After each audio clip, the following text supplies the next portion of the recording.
오늘 하나님 말씀의 제목은 하나님의 주권적 역사입니다. 이사야서 45장 9절에서 13절 말씀입니다. 진흙 조각 중 한 조각 같은 자가 자기를 지으신 이와 더불어 다툴진대 화 있을진저 진흙이 토기장에게 너는 무엇을 만드느냐 또는 내가 만든 것이 그는 손이 없다 말할 수 있겠느냐.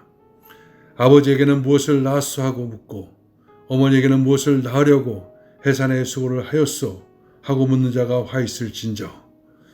이스라엘의 거룩하니 곧 이스라엘을 지으신 여호와께서 이같이 이르시되 너희가 장래일을 내게 물으며 또 내 아들들과 내 손으로 한 일에 관하여 내게 명령하려느냐.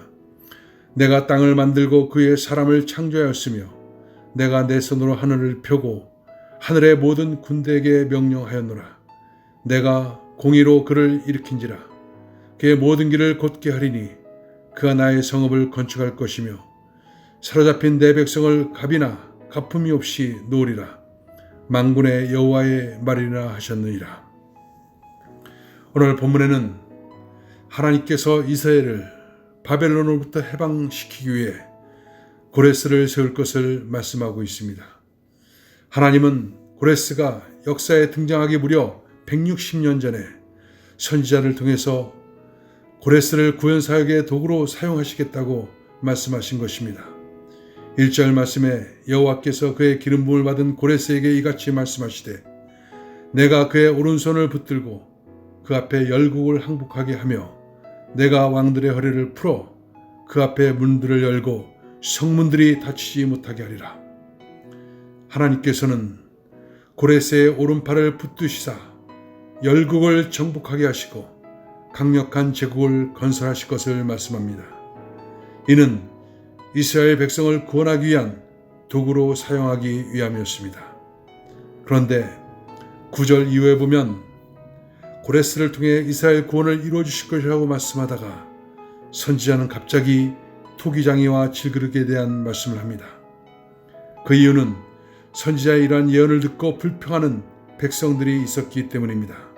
그들은 하필 이방인인 고레스를 통한 구원의 역사가 이루어지는 것이 이해가 안 가고 이를 받아들이기도 힘들고 납득하기도 어렵다는 말을 했던 것입니다.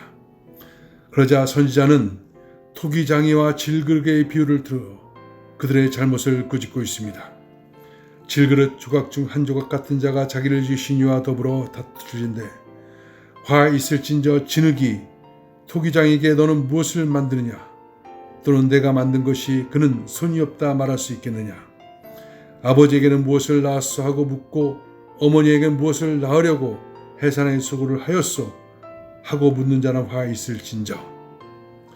그런 불평은 진흙이 토기장에게 너는 도대체 무엇을 만드는 것이냐 말하며 대드는 것과 같다는 것입니다.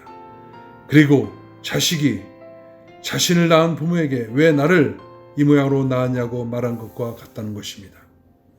하나님은 이렇게 문제 제기를 한마디로 무시하시고 그들에게 존엄하게 대답하십니다. 11절에 보면 이스라엘의 거룩하니 이스라엘 지신 여호와께서 이같이 이르시되 너희가 장래일을 내게 물으며 내 아들들과 내 손으로 한 일에 관하여 내가 명령하려느냐. 내가 한 일을 너희가 나에게 감히 명령하느냐. 이는 하나님 하신 일에 대해서 부족한 인간이 감히 문제 제기를 하는 것이 얼마나 어리석은 일인가 하는 것을 보여주는 말씀입니다. 그리고 창조주 하나님의 놀라운 사역의 결과를 알려주며 부족한 인간이 하나님의 사역에 감히 해방하는 말을 하지 못하게 하고 있는 것입니다. 13절에 내가 공의로 그를 일으킨지라 그의 모든 길을 굽게 하리니 그가 나의 성읍을 건축할 것이며 사로잡힌 내 백성을 갑이나 가품이 없이 놓으리라. 만군의 여호와의 말이니라 하셨느니라. 하나님은 고레스를 선택하신 결정을 바꿀 의향이 없음을 분명히 말씀하십니다.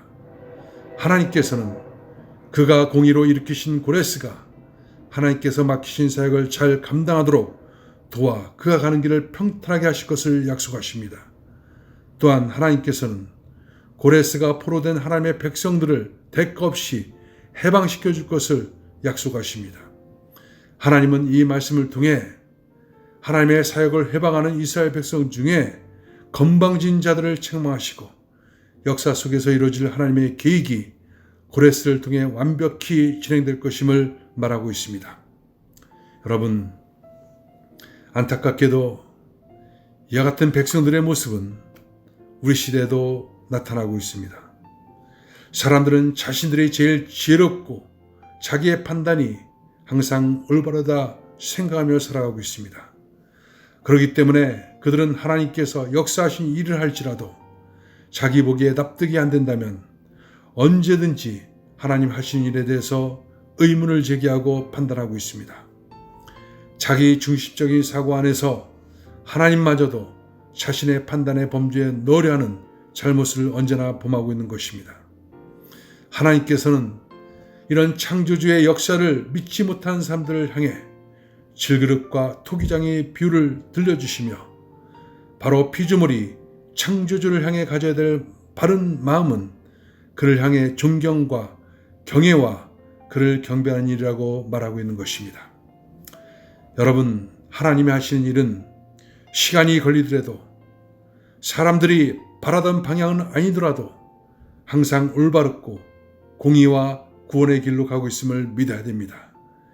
우리에게 역사하신 하나님의 공의는 오늘도 살아서 우리보다 앞서가고 있습니다. 이렇게 하나님의 주권을 인정하고 순응하는 것, 이것이 피조물들이 갖는 가장 큰 복인 것입니다.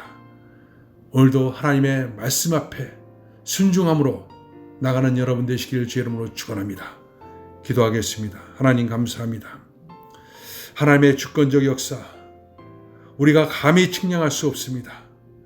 그것이 시간이 걸리고 납득이 가지 않고 이해되지 않는다 할지라도 하나님의 그 주권적 역사를 믿고 순응하며 따라갈 수 있는 은혜를 우리 가운데 허락하여 주시고 오늘도 말씀 앞에서 순종함으로 나가는 귀한 하루 되어지게 축복하여 주옵소서. 예수님의 이름으로 기도합나이다. 아멘.